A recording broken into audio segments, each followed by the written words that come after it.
Alright my fighters, so as you can see we have new planned updates that we are going to talk about, and there are some interesting stuff in them as well. But before we start, if you are new here and you want to stay updated with everything new about Dragon Ball Legends, then what are you waiting for? Make sure to smash that subscribe button, and if you enjoy the video, make sure to hit that like button as well. Now without any further ado, let's just get started.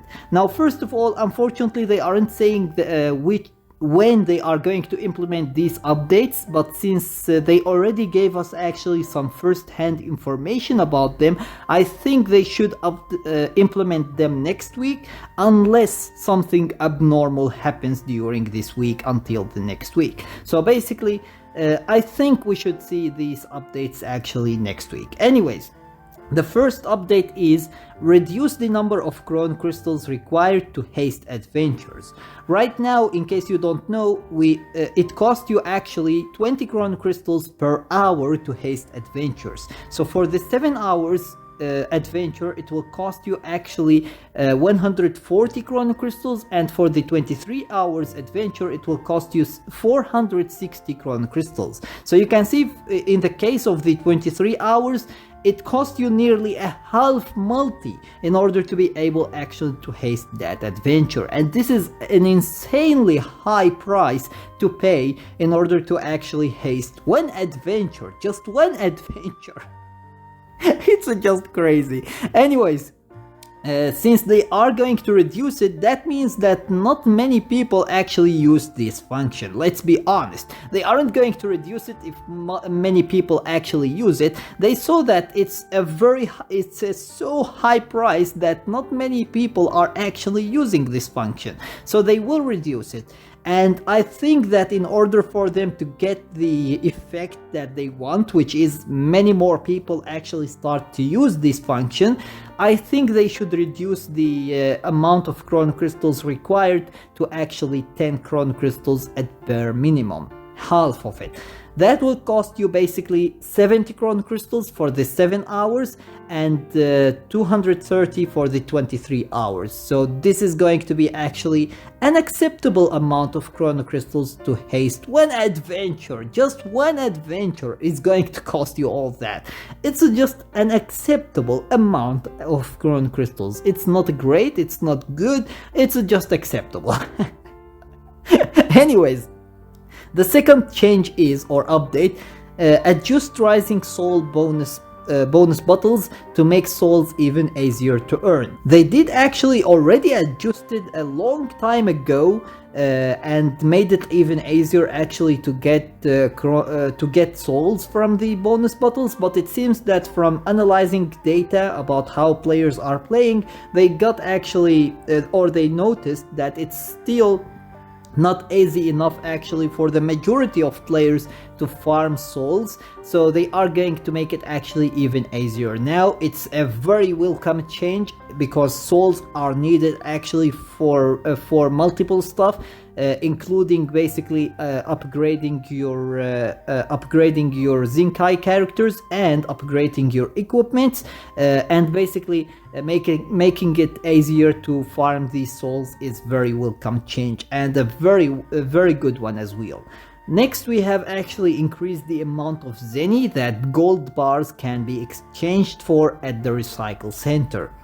Now, this is a very amazing change because Zeni is an important material, one of the absolute most important materials actually in the game, and basically it requires you a lot of Zeni in order to be able to upgrade and re-upgrade your equipment. So seeing more Zeni is absolutely wonderful. However, the problem here is the fact that they didn't increase the Zeni that we get from the bonus bottle itself, but they increased the amount of Zeni that we get from exchanging gold bars at the recycle center. Now the problem is that the only time we get actually gold bars from the bonus bottles is during the Legends weekend. So basically you can see that this update is going to have effect only on the Legends weekend, nothing more.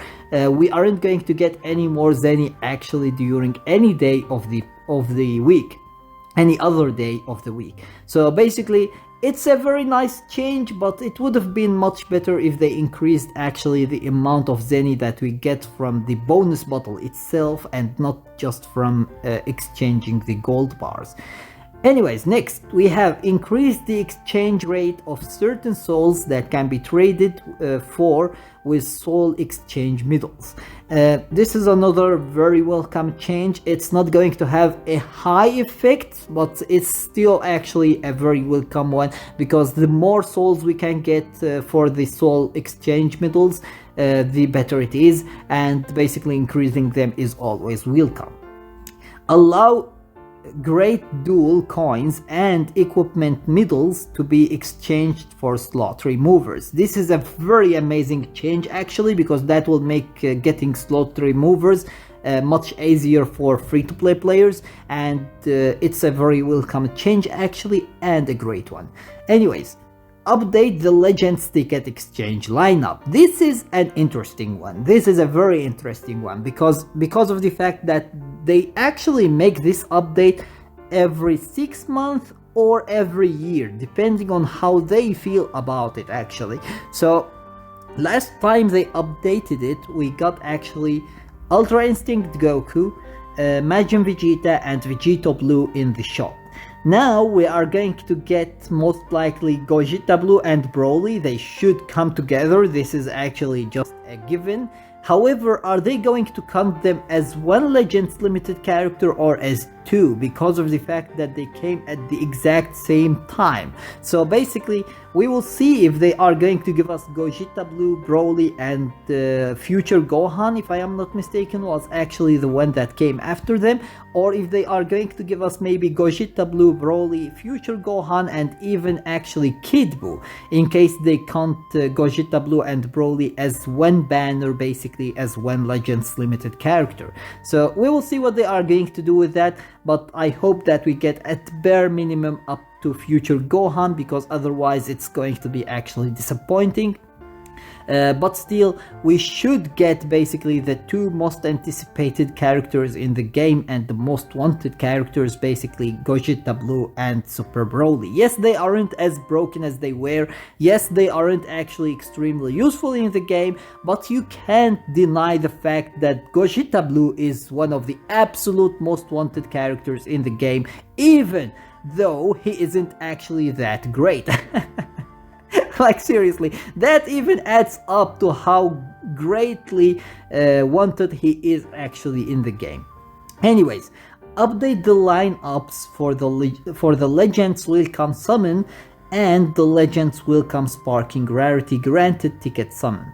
After the lineups are updated, this is actually for both of the exchange shop and the Legends Welcome Summon.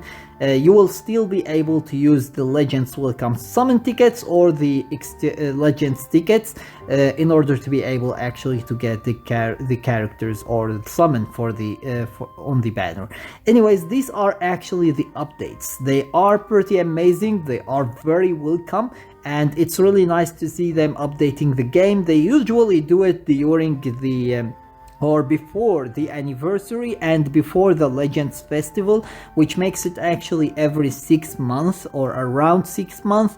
So it's really nice, but it would be really awesome if they do it more frequently, maybe every 3 months. It would be actually much better, but seeing them updating the game is always actually welcome and very amazing. So yeah, basically this is pretty much everything for today. I hope that you enjoyed the video, and if you did, please give it a thumbs up and share it with your friends so that they can enjoy it too. And if you got any useful information from this video, or if you enjoyed it, make sure to subscribe my channel and turn on the notification bell beside it so that you stay notified with everything new about Dragon Ball Legends. And with that being said, see you as always in the next video of Dragon Ball Legends.